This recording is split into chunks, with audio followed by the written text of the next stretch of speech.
It's the issue of voodoo and Judaism. Voodoo? Voodoo and Judaism. Right. Who here dips an apple in honey on Rosh HaShana? Sorry, what was the question? Who dips an apple in honey on Rosh Hashanah? Do you? Do you? Yeah. You? You? I do. You do? Yeah, we do. Right. We do. So why? Why? We do voodoo. Why? Tradition. What's the tradition? And why not, dip a cucumber in honey or an apple in vinegar? To my taste, it's not compatible. Cucumber. Apple is the tree. Good pairing. Cucumber. Apple is the tree that Adam and Eve. Okay, and honey? Pickled. Why honey? Pickled cucumbers. Sweet, so they will be sweet here. Ah, so it will have a sweet year. Sweet and a fruitful year. Yeah. That's what it is? Sweet and fruitful. Huh? The apple with honey would give you sweet tea. So my question is this. Rather than daven, wouldn't it be smarter to have more honey? You're going to have a sweeter year. The more honey, the sweeter. No. Well, why are you having the honey? The honey Some is people, they have diabetes, they cannot do this. Some people have bad teeth. It's a sweet year for the dentist. but this is a symbol of the Rosh Hashanah, but not whatever. So davening is not Nobody being takes it substituted. literally. No, but the it's more not being sweet. substituted. Why do it though? The honey does not substitute the tefillah. Well, we do. Let's fulfill many traditions. So why not to have one more? It's a good question. It's a good answer.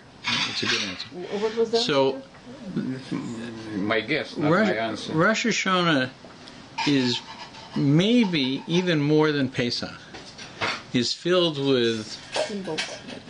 all kinds of strange symbols. We go down to a body of water, and we empty bread into the water because we're getting rid of our sins. Right? So some of us have more bread to put in the water than others, I guess. That means, right?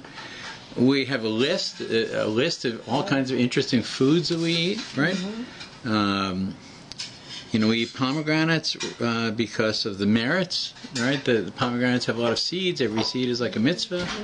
So there's exactly 613 seeds in every pomegranate, matching all the mitzvahs, which means actually you're eating a mitzvah to give a get among those. Remember that, right? To get what? To give a bill of divorce. That's one of the 613 mitzvahs, right? So, maybe I'm hoping that I have 612 in mind, right? And people don't eat spicy foods, bitter foods, right? Because they don't want to have a bitter or spicy year. A spicy year is not a bad idea. But Masha's time then. Nuts. That was a question that was raised. Nuts. Why don't we eat nuts? Anybody know? Why we don't eat? Why don't we eat nuts? We don't because the gematria, it's egozimus equals the sins. It's the same as the top. Right. The same as what? The top. I don't know. I read that it equals the egozim is the same as sins. They're both the same number. They're all the same number. Yeah, right. And so good and sin also turns out has the same gematria. We shouldn't do any good because it's too close to sin. I don't know. It's very confusing. But so we don't eat nuts because they have a similar numeric value of sin, and we don't want to get close to sin on this first day. Okay. So, to me, this verges on some kind of idol worship. This belief in all of these things, right? And I want to talk about them a little bit today, because they really impact a great deal of other things in Judaism as well.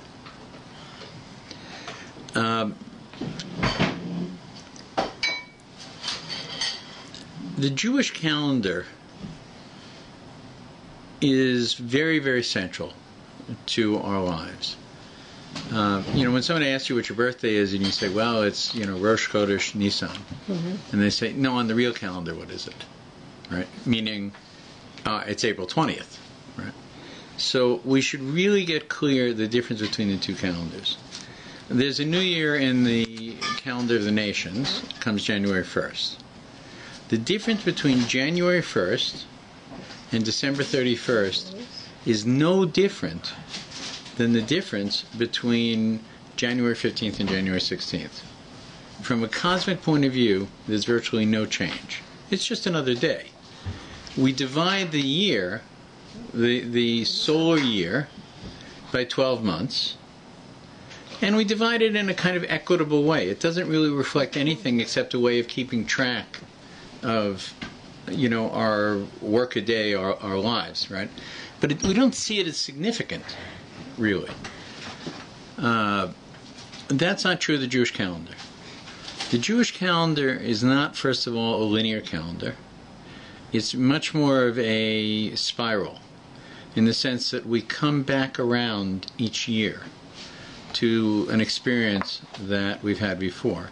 In fact, this whole conversation of the Gematria and Tov is something that I remember from last year at this time, in fact. But when we hear the shofar, it's a shofar we heard at this time last year, right? When we eat matzah and think about the values of freedom at Pesach, it's something that repeats. What we understand is there are elements in the universe and forces in the universe that are put there by God that are unique to different times of year. Intrinsically, the ancients understood this, Jews and non-Jews. They had many events around solstice and things like that. But for us, it's much more clear. We know when God created the world. Now, I don't want to get into an argument about how long was the first day and all this kind of things. But we understand that the world's completion of creation, that is to say, all the elements that went into creation were created within the first 6 days, whatever that means. First 6 epochs, first 6 whatever. We describe it as days for now.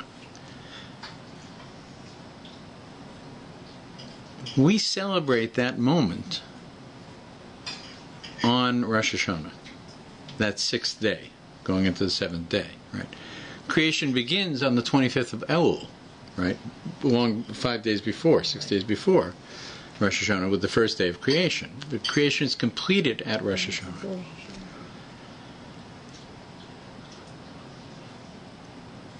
This is a time in which, at the founding of our nation, Moshe Rabbeinu was on Har Sinai. And he was making the case for forgiveness for the greatest fall that we had, which was moments after being given evidence of God's hands right before our eyes, we began to worship a foreign god, the Egel, right? The golden calf. Right. And Moses came down and he destroyed the tablets. And he broke the relationship that was established between God and the Jewish people at that moment. Then, through a series of times, he went back up, the last time being where we are right now, and went and made the argument. And a very dramatic dialogue with the Almighty not to abandon the Jewish people. Not to destroy. Right? Because God had threatened to rebuild the Jewish people from Moses. And Moses made a very strong argument successfully. What was the proof of his success was that on the 10th day of Tishrei, right? On the first day of the month we're in right now, Elul, Moses went back up. The 30th day of that period is Rosh Hashanah. The 40th day is Yom Kippur. And on that 40th day, Moses came down with the second set of tablets, which was a sign of God's willingness to forgive the Jewish people for this terrible error in judgment that they had. We understand from this that this quality of mercy is built uniquely into this day and this period of time. So when the prophet Isaiah says, "Seek God where he is found," we would think it's foolish to say, well, God's here, but he's not here. Where do I find him? He's not here. Oh, he's here today. I can find him now. There's a very famous story told about the young Tzemach Tzedek, the third Rebbe of Lubavitch. his father died when he was very young, the Mittler Rebbe, and he was raised to a very large degree by his grandfather, the first Rebbe of Lubavitch, the Alter Rebbe. And when he was very young, the Alter Rebbe said to him, Semi, come here. He said, I will give you a kopek if you can tell me where is God. And the young Tzemach Tzedek, who was, I think, around 5 years old at the point, said, Zaidi, I will give you 2 kopecks if you can tell me where God is not. Right? Amazing. So when the prophet says, seek God where he is found, God is always there. He doesn't disappear, right? But there are different times in the year in which he's more in evidence, he's more accessible. Our relationship is easier to have. You know, Shabbos is different than the rest of the week. Right? Is it just our state of mind, or is it the cosmos as well? Right? Or is our state of mind changed by the cosmos?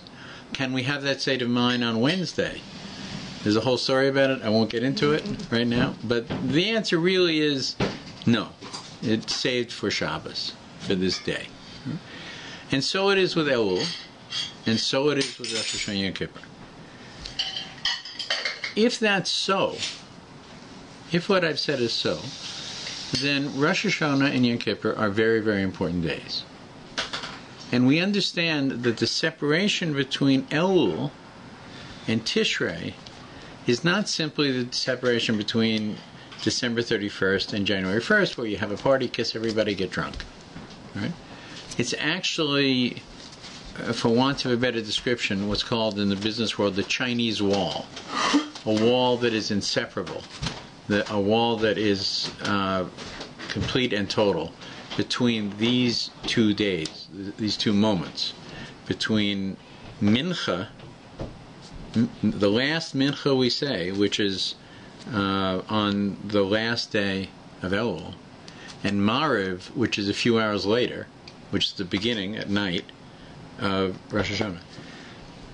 All of the decisions, everything that's written in the book for you, all of the fate, right, is not carried into the next year.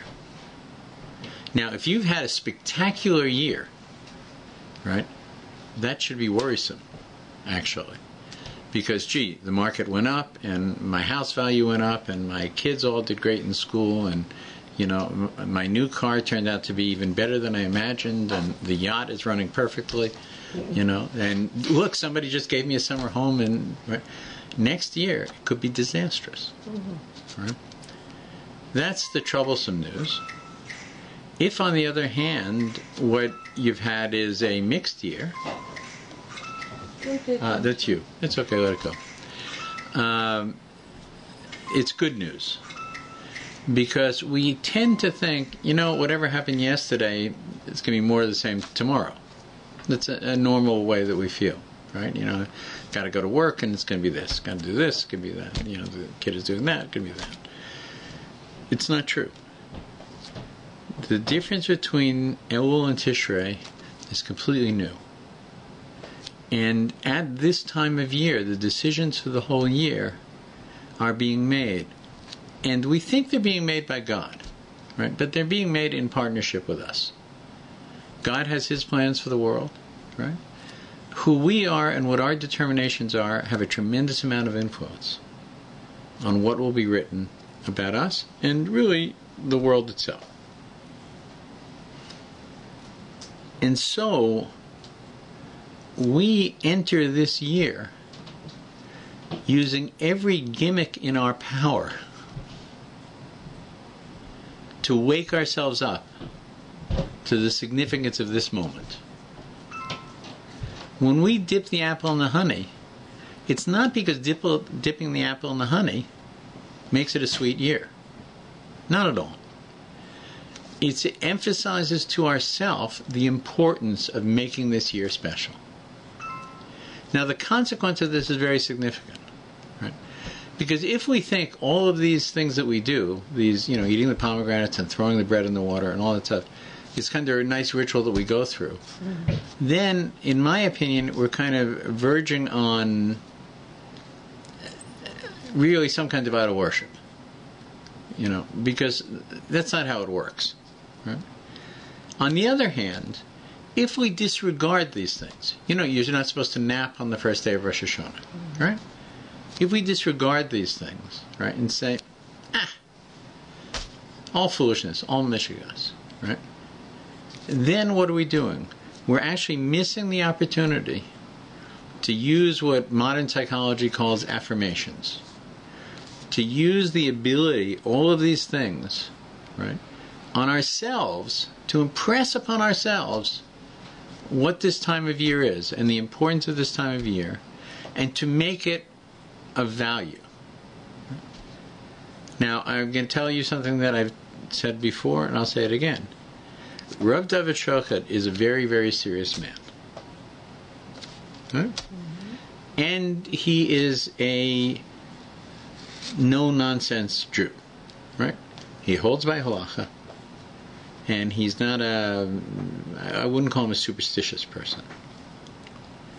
And he told me, there was a little bit of humor, but he meant it, that when I'm having the carrots and the leek and the head of a sheep and a fish and a gourd and carrots and apple dipped in honey and dates and pomegranates, this whole list of things, right? And not eating nuts or spicy foods, right? He said you should every year, right, take a few raisins and put them in a piece of celery. I said, why? He said, put them in a piece of celery. Oh, celery. Right? I said, why? He said, you don't want to make money next year? I said, yes, I do. He said, so you want to have a raisin celery? A raisin celery. Right. You got it? Yeah, we're all smiling. Yeah. All of these things are exactly the same. They're just not in English. Mm-hmm. They're all puns. Right. Anybody who's a Hebrew speaker, anybody who's an Aramaic speaker, knows when you read these things that they are all puns. It's a dangerous thing. No, it's not a dangerous thing. It's a dangerous thing if you think it's a magic trick. If you think it's a magic trick, then you're bordering on avodah zarah. Right? But if what you're saying to yourself is, it's an important thing to increase my sustenance this year. I should have a consciousness that I do need that money, that I do need to work for, that I do need this thing. It should be part of my relationship, my communion with God. Not simply, I want all the children in the world to be fed and peace in the world. I actually want to have a little bit of sustenance as well in my house. If I need to get my car fixed, I want to be able to do it, right? So the idea of a raisin in celery, right, is to remind myself that this is an important value, that it has merit. So all of these things, we can go one of three ways, right? We can disregard it and say it's voodoo, right? We can say, if I don't have the apple and the honey, I'm going to have a bad year, right? And that is voodoo, right? Superstition. Right. Superstition. Right?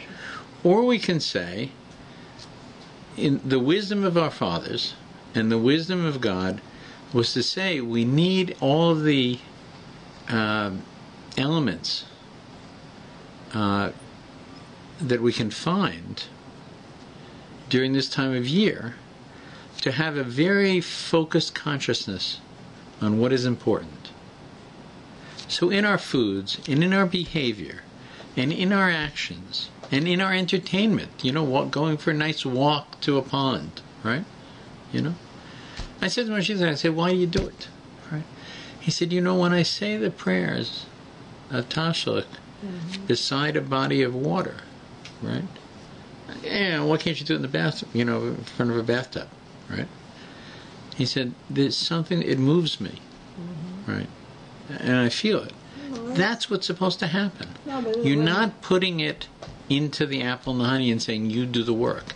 You're saying, I'm dipping the apple in the honey for a specific reason, because this is something that's important to me.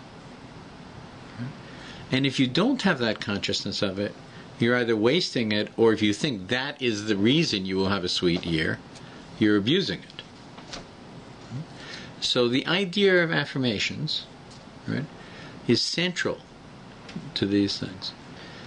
I want to read you something very, very interesting. I don't think that what you just mentioned, especially about tashlich and stuff like this, but we are not doing it at home, or we're doing it at the pond, where there is some fish, or there is everything, and we do the traditional things, and everything what we do, all these affirmations. Don't you think that it does, if you have some kind of immune, it just strengthens your immune? I think it focuses it. It focuses it strengthens and it. Could be strengthens it as well. To me, like strengthens it well. I find that we're very easily distracted. For myself, that I am, and I never really appreciated what I'm telling you today until maybe 3 years ago, because I never really, I sort of did it because you do it. As you said, it's a tradition. We do it, right? Why don't we have a tradition of, hanging from jungle bars, like this for 2 hours? I don't know, right? But it seems to me that all of these things are focused on something that makes a statement about the nature of this time of year, and of the cosmos at this time of year. Yeah, and that we need not to simply go and mumble prayers in shul, and to kind of create a responsibility, okay, I did my part, I ate my apples and I had the carrots and I went to the water and I did this, okay, God, now, write me in the book, it's your thing, right? That's not what it's about. It really is about a focus on how important our actions are at this time of year.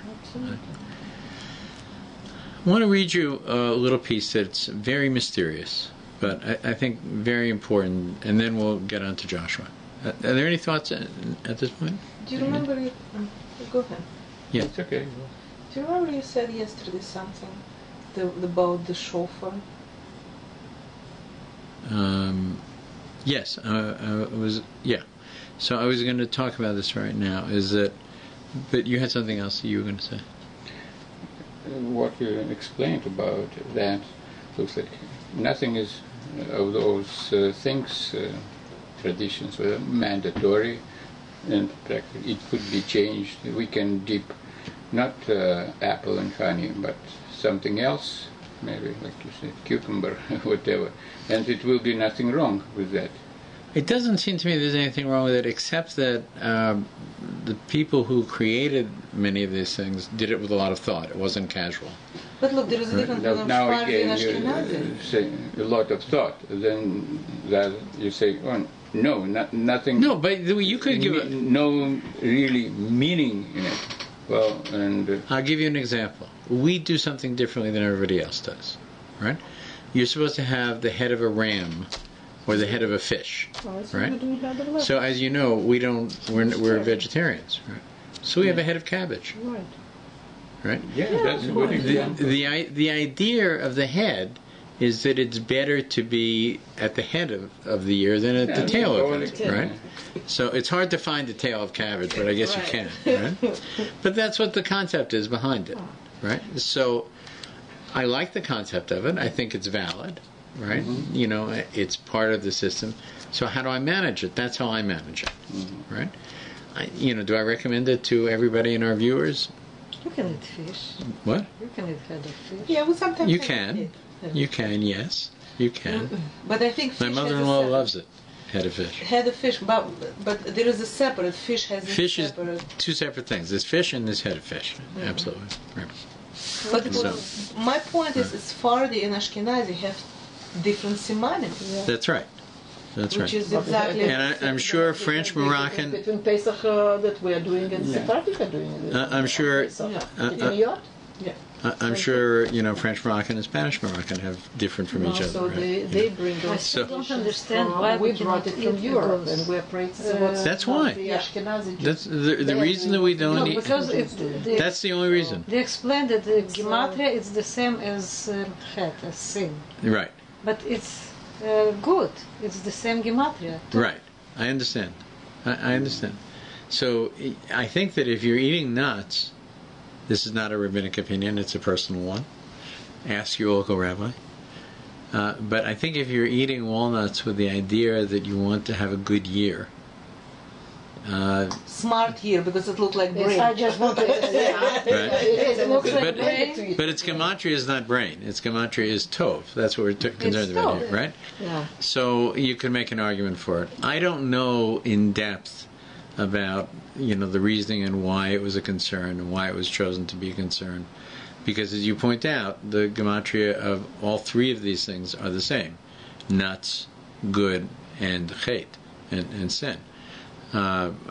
So I don't want to paskin on this, and these are traditions. These are traditions. These are not halachas at all. Right. Right.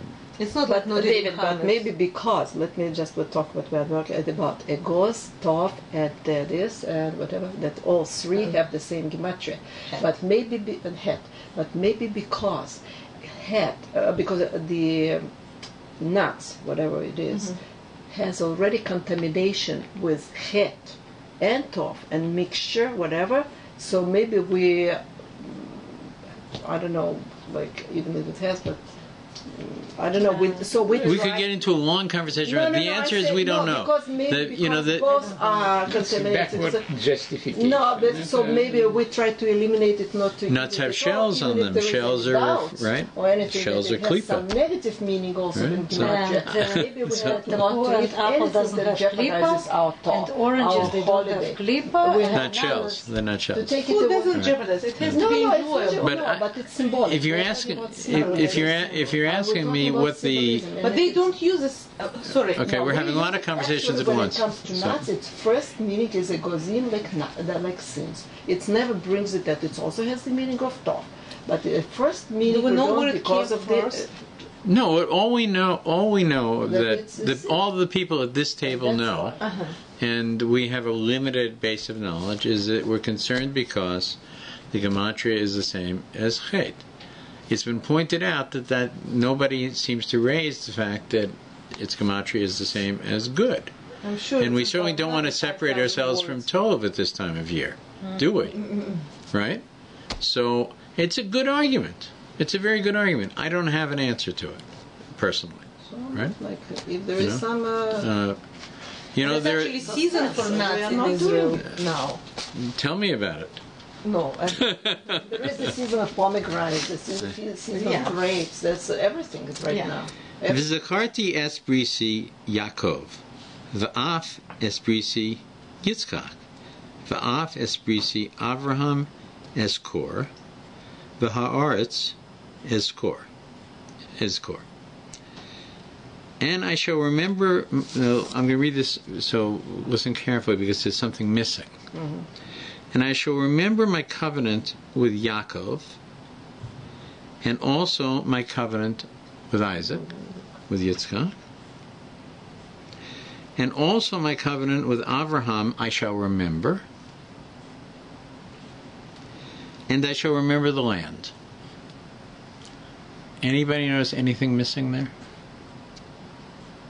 Let me read it again. No. Let me read it again. Yeah, I can Let me read it again, Yeah, okay? Please. And I shall remember my covenant with Yaakov, first. my covenant with Isaac,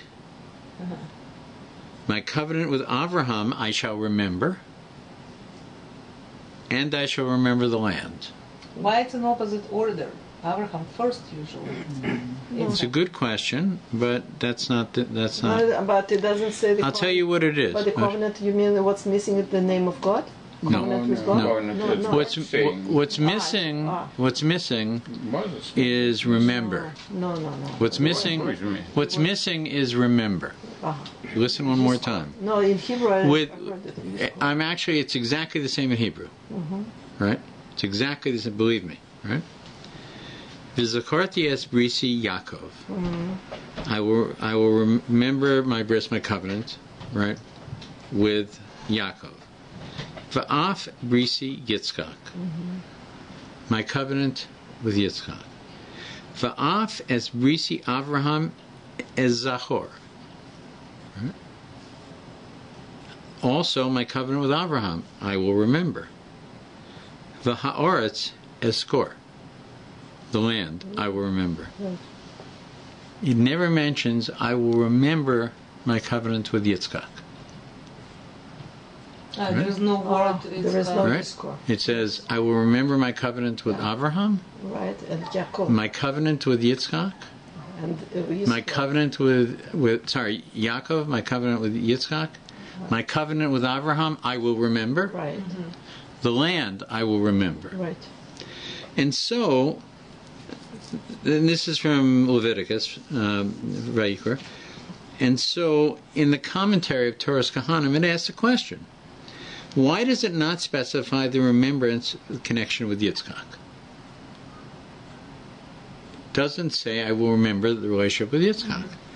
And it answers, because God says that the ashes of Yitzchak are visible before me, gathered together, lying atop the altar. That's exactly what I thought. Right. Because of his Akedah. So, but is there a problem with this? Anybody notice a problem here? He wasn't killed. There are no ashes of Yitzchak. Kavanah. What? Kavanah. It was... There are no ashes of Yitzchak. But Right? When it came time to build the second temple, they knew where to build it because the foundations of the first temple still existed, right?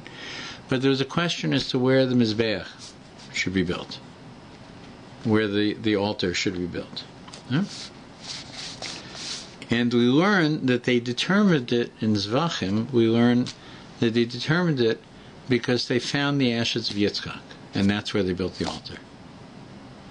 I have something to say about this. I don't know, because I remember I discussed this with Julie, about Yitzchak, and I think, if I remember correctly, she told me because when Akedah took place, he was 37. And then when he was marrying Rivka, when he came back, he was 40. So the 3 years his neshama left him there at Akedah, and then returned back to him when he came back to the land, and when he married with Rivka. That's what Julie told me. Something I remember that we were That may be true, but what does that have to do with his ashes? No, That's I interesting, don't know. There is no ashes like a per se, probably. He wasn't burned. No, he was Right. not. That's why I say I He don't wasn't know burned. why Right. ashes. I don't know. What is There this no talking ashes. about? I don't know. Right. What is this talking about? I don't know. What happened at the Akedah? Let's do a quick review, right? God said, bring your son up, right? Abraham took that to mean a sacrifice, an olah, right? Abraham was 137 years old. Yitzchak was at the top of his strength. He was a powerful, powerful man, 37 years old. They went up to the mountain, right? Yitzchak was bound very, very tightly. He didn't want to flinch. He wanted to be a perfect korban, right? He wanted to be a korban, right? This wasn't an act of murder. This was actually an act of acceptance at the highest possible level. Right. And at the last minute, God prevented Abraham and Yitzchak from doing what they very much wanted to do. And it wasn't easy, right? You know, it had to be repeated. Don't touch the lad. Abraham thought, maybe I should at least make a nick with the knife, right? Something, some symbolic thing. And God said, absolutely not. Don't touch the lad. We understand that our relationship with God should be one of tremendous gratitude. Everything we have, you know, if you feel gratitude towards your parents, you know, towards your spouse, right? How much more so than the creator of the universe, right? But we're prohibited from expressing that gratitude through that kind of self-sacrifice. Because every person, and especially every Jew, has a mission. And that mission should not be cut short by martyrdom, per se. We don't hold that there's 72 raisins waiting for you when the time comes. Right? We hold that life is dear, and that we make the efforts that we can to sustain it, to fulfill that mission. The mission to our loved ones, the mission to our nation, the mission to our relationship with God, whatever. You know, we are always kind of trying to understand what that mission is, I should add.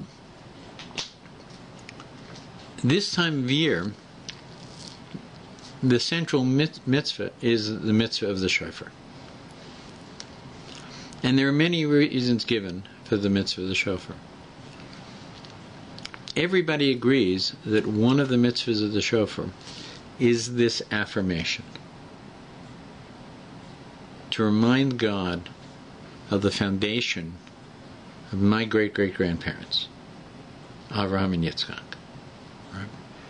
And that I have some of those qualities myself. Okay, it's diluted by many generations. It's not the original, right? But that is where I come from. Now, clearly, I don't need to remind God of this. Right? But I do need to remind myself. Mm-hmm. And that's what it's about. Mm-hmm. When we bring a korban to the temple, and that animal is shechted, it's not a gift to God per se. It's actually a statement about our, the ancients used to bribe God, right? I'll give you this and you give me that, right? Ours is a statement of gratitude in advance, right? We're not saying, because I want you to do this, I'll do that. We're saying, I recognize how deeply I am committed and in debt to you and in relationship to you. And consequently, when the blood is drawn from the animal, it is as though it is mine. When the animal is burnt, it is as though it is mine that's being burnt. That is the perception of it. So that when this exchange was made at the very last minute of Yitzchak, right, for the ram, right, it is as though the ram was Yitzchak. Mm-hmm. And you're right. His neshama went through major changes as a result of the Akedah. We could talk about them in great detail at some other time, but through major changes. But the ashes of the ram, right, are the ashes of Yitzchak from a spiritual point of view. Mm-hmm. And this is what stays before the eyes of God at this time. Right? When we blow the shofar, it is there are all kinds of different kinds of shofars, but the best one to blow is the horn of a ram, because of its connection to that. And it is that horn that was blown by Hashem on Har Sinai, whatever that means. Mm-hmm. Right? And it is that sound that we will hear again, one more time, that heralds the coming of Mashiach, right? At Messianic times, right? Mm-hmm. That's what's associated with it, right? So this idea of the ashes of Yitzchak, right, is again kind of the ultimate affirmation, along with the hearing the shofar, right? There are halachas connected to these things, to hearing the shofar. So it's not a tradition. God dictated that we should hear this, right? But the purpose of it is the stimulus of it. Awake those who sleep, says Rambam, about hearing the shofar, right? It's a big time alarm clock, mm-hmm. and it should wake you not out of your sleep, but out of the sleep of your neshama. Mm-hmm. So I wanted to conclude this part of the conversation just to say, as you go through all of the elements of Rosh HaShana, and they are many and varied, right? Look at each one a little bit differently this year. Look at what it's trying to say to you in terms of what you want to do with your year. Because all of them are there for that purpose. All of them are there for that purpose. People... I'll tell my funny story about Lekik. Okay? There is a tradition that just before Yom Kippur, the Day of Atonement, the final day of mercy, we know what will happen if we're successful. And we will be successful if we're sincere. But one of the things that Hasidim and others go through is they go through a process of the punishments you might endure. And say, let's have lighter versions of it now in case it's dictated in the book of the year that I'm going to suffer from lashes. So you'll see in some places that Hasidim will touch the shoulders of each other with a belt. Mm-hmm. It's a kind of lashes, right? And they'll do it in three places on the shoulder, 13 times. And they do it to a verse, right? Which is 39 lashes. In case I'm written for a crime of lashes, I took care of it. Right? What if you're written down for drowning? Right? Good idea to go to a mikveh. Right? In the morning of Yom Kippur, go to the mikveh. You know what happens? You submerge completely in the mikveh, right? And there's a moment where you're completely underwater. Took care of my drowning. If I'm going to drown, I did my drowning. Right. Yeah. What if it's written that you're going to be impoverished? Right? So if it's written that you're going to be impoverished, right, you need to beg. Someone who's impoverished, they're walking around with their hand out. Help me, please. Help me.